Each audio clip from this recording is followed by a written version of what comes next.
मंच पर विराजमान श्री अनिल जी, अभी जिनका उद्बोधन हमने सुना, साउथ अफ्रीका के एम्बेसडर, श्री अरुण कुमार जी,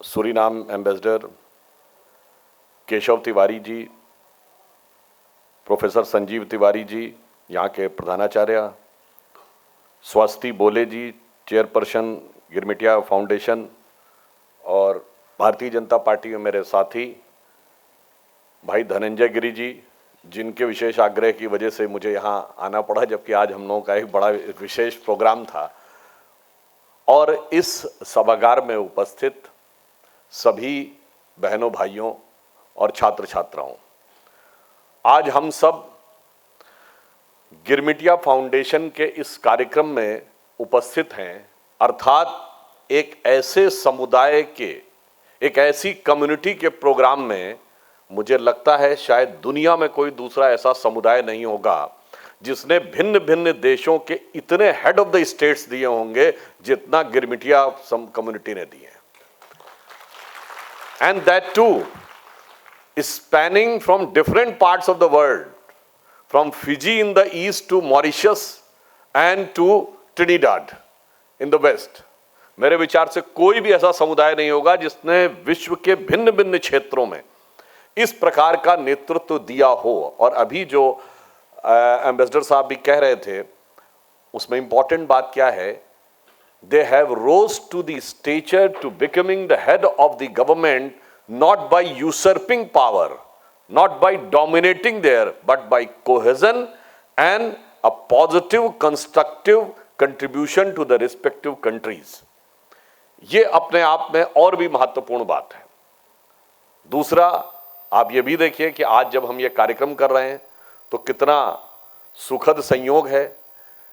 ये वो समुदाय जिसे विश्व के भिन्न भिन्न क्षेत्रों में भेजा गया था, आज भारत विश्व में एक नए स्वरूप में किस प्रकार से उभर कर सामने आ रहा है कि आपने देखा होगा कि आज ही अमेरिकन प्रेसिडेंट डोनाल्ड ट्रंप जी का जो स्टेटमेंट आया है, तो कल उन्होंने कहा था कि it seems that we have lost Russia and India, और आज उन्होंने कहा नहीं, हमारे बहुत अच्छे संबंध हैं, और प्रधानमंत्री मोदी जी के लिए कहा है कि he is a very great prime minister, और हमारे बीच में जो भी है वो समाधान हो जाएगा।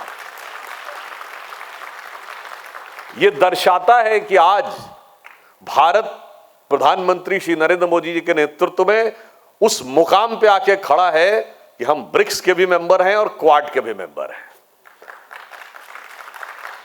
आज रशिया कहता है कि India is our traditional partner, और अमेरिका कहता है India is our strategic partner, और चाइना कहता है it's a time for elephant dragon tango. मुझे नहीं लगता है कि दुनिया में कोई ऐसा देश होगा जिसने इस प्रकार के सामंजस्य को स्थापित करने की क्षमता दिखाई होगी। सो आई कैन से कि जो लोग प्रधानमंत्री श्री नरेंद्र मोदी जी के ऊपर आक्षेप लगाते थे, आज का दिन उन्हें यह सीख दे रहा है कि भारत ने अपनी क्षमता और अपनी दृढ़ता से वो स्थिति बनाई है, जिसे मैं एक पंक्ति में कहना चाहूंगा, चूंकि गिरमिटिया समुदाय वो है जो शिप्स के थ्रू सेल करते हुए गया, बहुत से एडवर्स विंड्स देखी, बहुत सी उत्ताल तरंगे देखी, सागर की विपरीत परिस्थितियां, पिछली 5, 7, 8 पीढ़ियों में उन विपरीत परिस्थितियों में उभर कर आए। तो उसी भाव से आज हमारे प्रधानमंत्री जी ने भी देश को जहां पे लाके स्थापित किया, तो उनके लिए एक पंक्ति कहना चाहूंगा कि हमें इल्जाम मत दीजिए, बहुत अफसोस होता है, बड़ी तरकीब से कश्ती यहां तक लेके आए हैं और बदल देते हैं हम दरिया की लहरें अपनी हिम्मत से, आंधियों में भी अक्सर चिराग हमने जलाए। और आज यह भी एक संयोग की बात है, आज 6 सितंबर का दिन है। वर्ल्ड में अगर सेल थ्रू करना है तो इस दिन का एक अलग महत्व है। आज ही के दिन 6 सितंबर को क्रिस्टोफर कोलंबस ने कैनरी आइलैंड से भारत की खोज करने के लिए यात्रा शुरू की थी, 6 सितंबर 1492, और वो संयोग से पहुंच गया था अमेरिका, और इसीलिए आज तक उस इलाके को वेस्ट इंडीज कहा जाता है, और अमेरिका के मूल निवासियों को आज तक रेड इंडियन कहा जाता है। आप सोचिए भारत का महत्व क्या था कि Vasco da Gama was sailing in search of India, Christopher Columbus was sailing in search of India, और Magellan was sailing in search of India. सब समुद्र से रास्ता ढूंढ रहे थे। काहे भाई? इंडिया में ऐसा क्या था? जानते क्या था कि जब 1469 के आसपास कॉन्स्टेंटिनोपल पर तुर्कों का कब्जा हो गया, यानी आज जो टर्की की राजधानी इस्तांबुल है, तो भारत से व्यापार करने का सड़क मार्ग बंद हो गया क्योंकि उस पर टर्क्स का कब्जा हो गया। तो यूरोपियंस को लगा अब ये हमको रास्ता नहीं देंगे व्यापार करने का। मुस्लिम्स का कब्जा हो गया तो क्रिश्चियंस को लगा कि हमें व्यापार करने का रास्ता नहीं मिलेगा, भारत से व्यापार नहीं करेंगे तो फिर हमारा काम कैसे चलेगा, इसलिए अब जमीन की बजाय समुंदर का रास्ता खोजो। यानी जमीन से रास्ता भी भारत का ही खोजा जा रहा था, समंदर से रास्ता भी भारत का ही खोजा जा रहा था। आज का दिन वो याद दिलाता है। और हमारी संस्कृति कितनी व्यापक थी, जिसका कि अभी एम्बेसडर साहब अनिल जी जिक्र कर रहे थे, उसका भी स्मरण आज का दिन कराता है। आज अनंत चतुर्दशी का दिन है, आज गणपति के विसर्जन का दिन है, और भगवान गणेश इस बात के सिंबल दिखाते हैं कि हमारा प्रभाव कहां तक व्यापक था कि गणपति की पूजा सिर्फ यही नहीं होती है। आपने देखा होगा अभी एक हफ्ता पहले चाइना की एम्बेसडर ने क्या ट्वीट किया, उसने चाइना की गुफाओं में भगवान गणेश की जो प्रतिमा है उसको मेंशन करते हुए कहा कि टांग डायनेस्टी में मगाओ केव्स में 7th सेंचुरी की गणपति की यह प्रतिमा बताती है कि भारत और चीन के संबंध कितने मधुर थे। मैं विनम्रता से पूछना चाहता हूं, चीन का कोई ऐसा प्रभाव है हमारे यहां? नहीं, हमारा प्रभाव है वहां पर। जापान में ओसाका में गणेश जी का मंदिर है क्योंकि वहां उन देवता को काकेतिन कहते हैं। और अगर आपसे पूछा जाए कि भगवान गणेश की सबसे बड़ी प्रतिमा कहां है, तो भारत में नहीं है, वो थाईलैंड में है। 40 मीटर ऊंची प्रतिमा है। और अगर आपसे पूछा जाए कि कोई ऐसा देश है जिसने अपनी ज्वालामुखी के मुहाने पर भगवान गणेश की मूर्ति स्थापित कर रखी है पिछले 700 सालों से, क्योंकि वहाँ के लोगों का यह विश्वास है कि इसकी वजह से उस ज्वालामुखी का कोई प्रभाव आसपास के गांवों पे नहीं पड़ता, तो वो देश भारत नहीं है, वो जावा है। और अगर आप वेस्ट में देखें तो अभी जाके चेक करिएगा, एस्टेक सिविलाइजेशन में मैक्सिको में एक एलिफेंट गॉड का चित्र है, और आप देखेंगे बैठे हुए हैं जैसे मनुष्य का शरीर है और हाथी का स्वरूप है। किसी को कंफ्यूजन की कोई गुंजाइश भी नहीं है, कान भी बड़े बड़े हैं, भगवान गणेश की तरह लगते हैं। और मजे की बात यह है कि अमेरिका में तो हाथी पाए भी नहीं जाते, नॉर्दर्न सदर्न लैटिन अमेरिका कहीं नहीं पाए जाते। इसका मतलब बहुत सीधा साधा प्रभाव। हाँ, और मैं कहूँगा जाके इसको चेक जरूर करिएगा, मगर ये भी ध्यान रखिएगा आजकल नेट के ऊपर बड़ा मैनिपुलेशन करते हैं। कहेंगे कि है नहीं, मगर फिर कहेंगे तो क्रॉस कल्चरल कनेक्ट का मामला था। तो भाई क्रॉस कल्चरल कनेक्ट था तो हुआ कभी तो कुछ यहाँ पे होना चाहिए था। वहाँ का तो यहाँ कोई बताइए, कोई मैक्सिकन गॉड, एस्टेक गॉड, माया का गॉड, इंका का गॉड यहाँ पूजा जाता नहीं, हमारे ही वहां देखते हैं। इसलिए क्रॉस कल्चरल नहीं था, यूनिकल्चरल था। और हम यहां से निकलकर विश्व में एक सकारात्मक सद्भावना का संदेश दिया था। इसलिए आज गिरमिटिया कम्युनिटी ने जो संदेश दिया है वो भारत के मूल भाव के अनुरूप है। आज जब हम 21st सेंचुरी में हैं और यह अमृत काल है जो प्रधानमंत्री जी ने कहा है, उसमें भारत को लेकर हमें अपने विचार को भी बदलने की जरूरत है। हमारे विचार आज तक क्या पढ़ाया गया आजादी के बाद कि हम क्या थे? सरजमीने हिंद पर अक़वाम आलम के फिराक, काफिले बसते गए हिंदोस्तां बनता गया। हमको सराय थे, डेरे थे, आते गए हिंदोस्तां बनता गया ना। हमारा इतिहास ये नहीं था। हम वो हैं हिमालय के आंगन में प्रथम, उसे किरणों का दे उपहार, उषा ने हंस अभिनंदन किया और पहनाया हीरक हार। जगे हम लगे जगाने विश्व, लोक में फिर फैला आलोक, व्योम तम पुंज हुआ तब नष्ट, निखिल संस्कृति हो उठी अशोक। यहां से ज्ञान। और आगे उन्होंने कहा जो आपके समुदाय पर बहुत फिट बैठता है, विमल वाणी ने वीणा ली, कमल कोमल कर में सप्रीत, सप्त स्वर सप्त सिंधु में जगे, छिड़ा तब मधुर साम संगीत। संपूर्ण विश्व को एक सकारात्मक दृष्टि दी। और आप कहेंगे भाई दी तब दी तो दी, आज क्या हो रहा है? अब मैं बताना चाहता हूं, आज आप देख लीजिए, आज हम विश्व में जिस मुकाम पे आके बैठे हैं, आज अमेरिका को भी हमारी जरूरत है, चाइना को भी हमारी जरूरत है, रशिया को भी हमारी जरूरत है। उसका एक कारण क्या है? उसका कारण यह है कि भारत के अंदर दो चीजें दिखाई पड़ रही हैं। एक, we are the biggest nation but we are the youngest nation. दूसरा, हमने पूरी विश्व में यह दिखाया है कि इंडियन कम्युनिटी और द इंडियन ओरिजिन कम्युनिटी पूरी दुनिया में सबसे कंस्ट्रक्टिव, कोऑपरेटिव और उस देश की लॉ अबाइडिंग कम्युनिटी के रूप में स्थापित हुई है। और इसलिए हम जहां जहां पे गए हैं, भारतीयों ने एक सकारात्मक दृष्टि से अपना प्रभाव दुनिया के ऊपर छोड़ने में सफलता हासिल की है। और आज विश्व में जो बदलाव आ रहा है, the new world order which is emerging, we should try to understand that where India is going to be in the coming years. I just give you one data for US and one data for China. Then you will be able to understand where they are going to and we are going to be there. We are the fourth largest economy. ये तो सिर्फ एक portion है।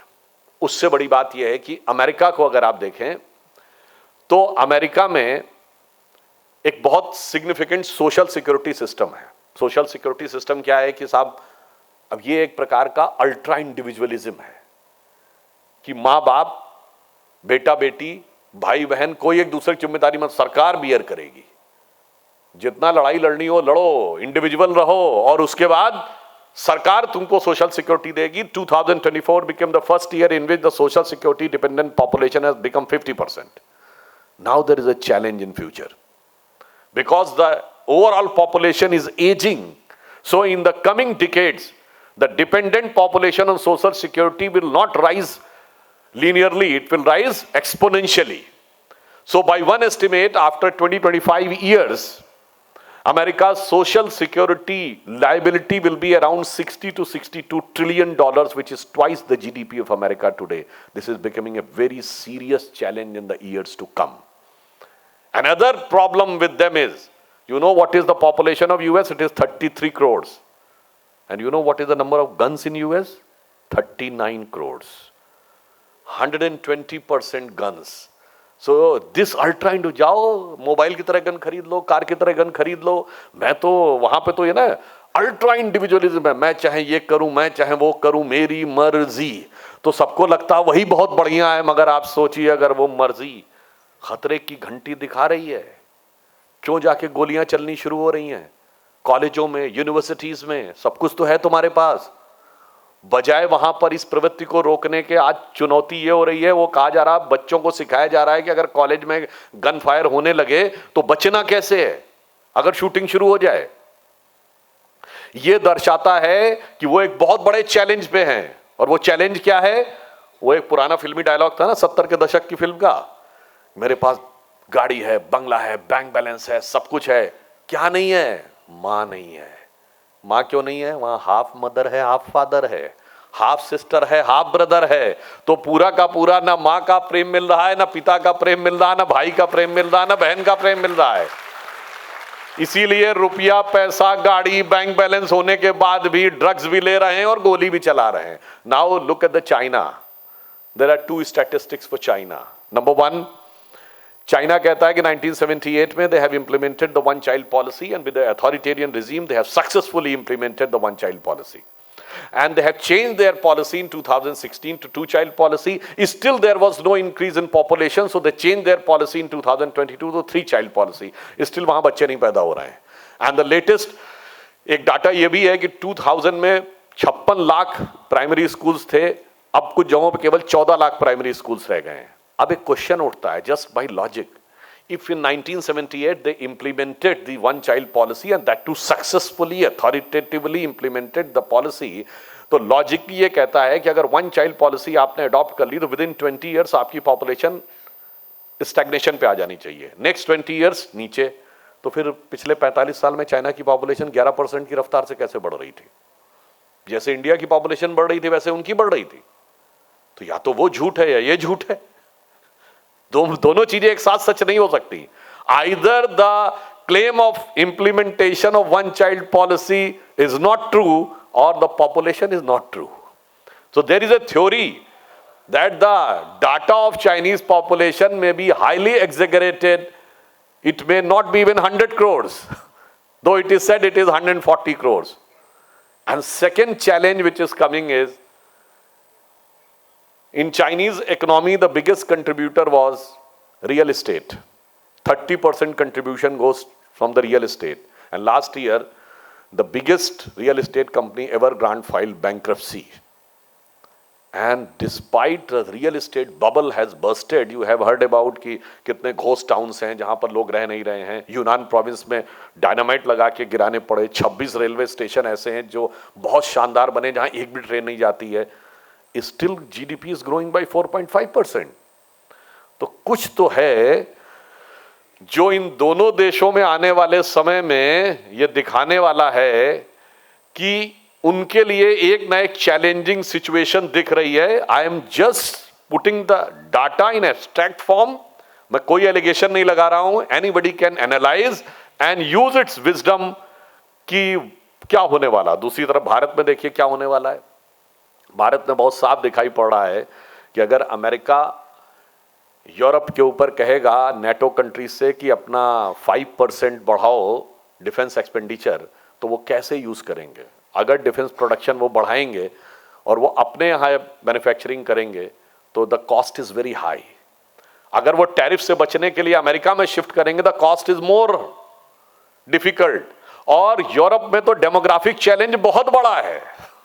Europe में तो बहुत बड़ा demographic challenge है। Most of the countries are having negative growth rate. तो अब दो ही ऑप्शन है, या तो अपनी मैन्युफैक्चरिंग को चाइना ले जाएं या इंडिया ले जाएं।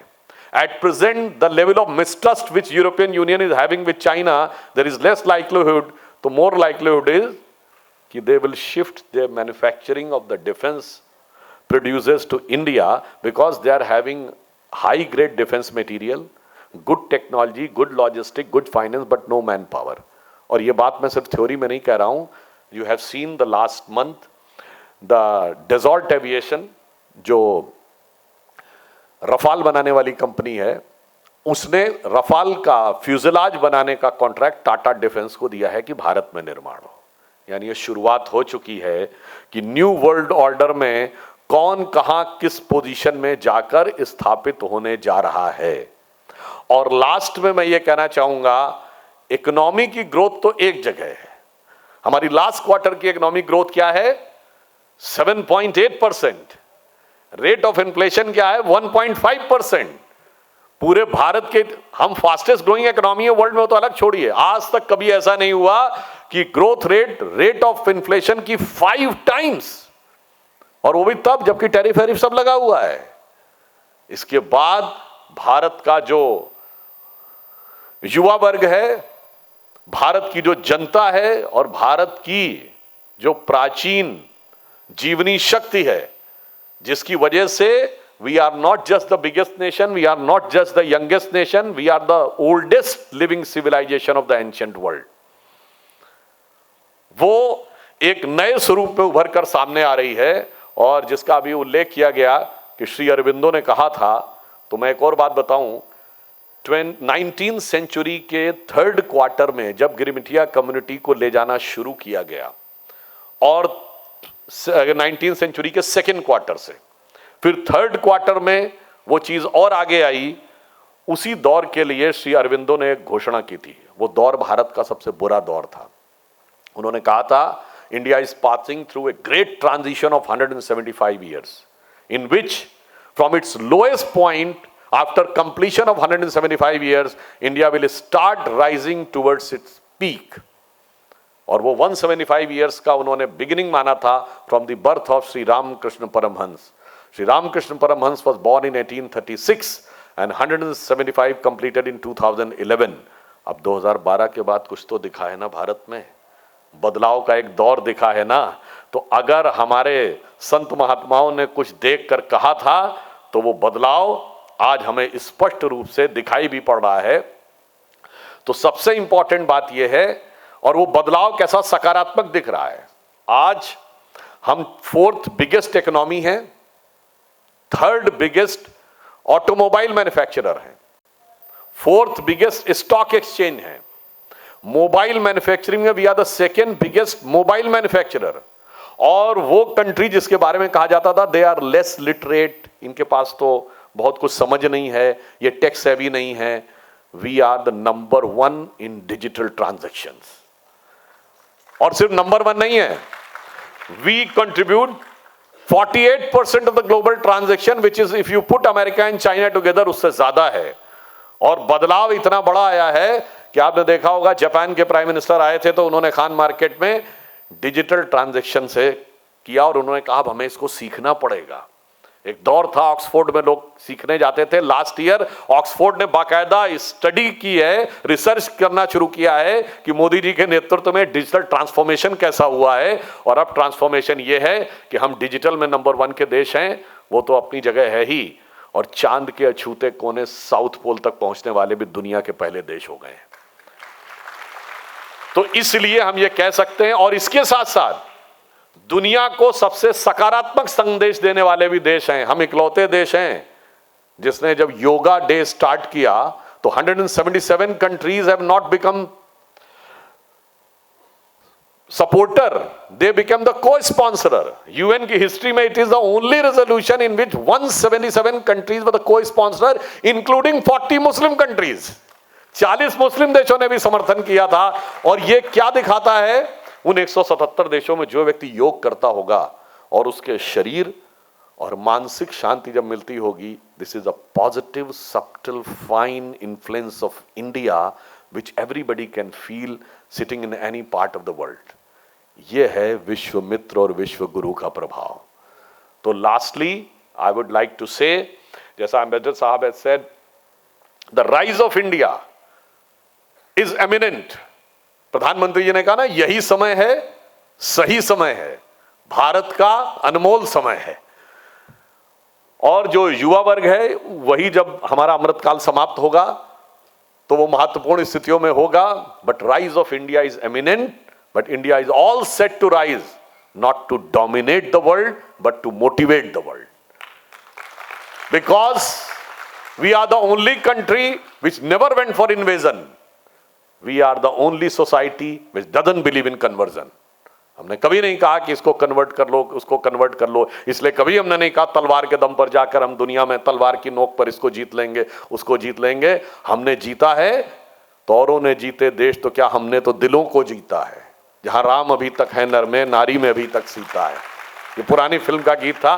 तो एट द लास्ट उन्होंने जो कहा था, rise of India is the rise of Sanatan values, and those values which has inspired the highest level of human values, just in one line, कि दुनिया के इतिहास में कोई बादशाह तब तक गद्दी पे रहा जब तक मर नहीं गया या मार नहीं दिया गया।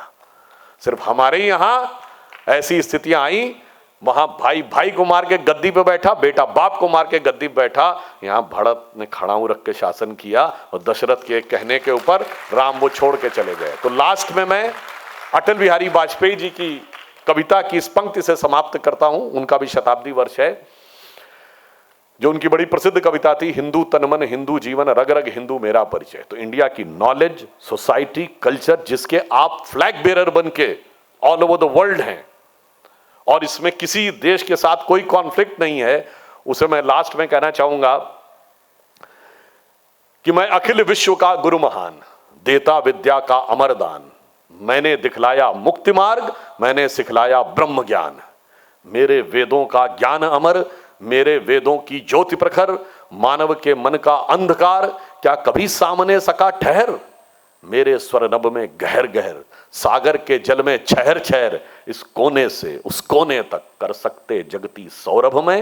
हिंदू तन मन हिंदू जीवन रग रग हिंदू मेरा परिचय। धन्यवाद।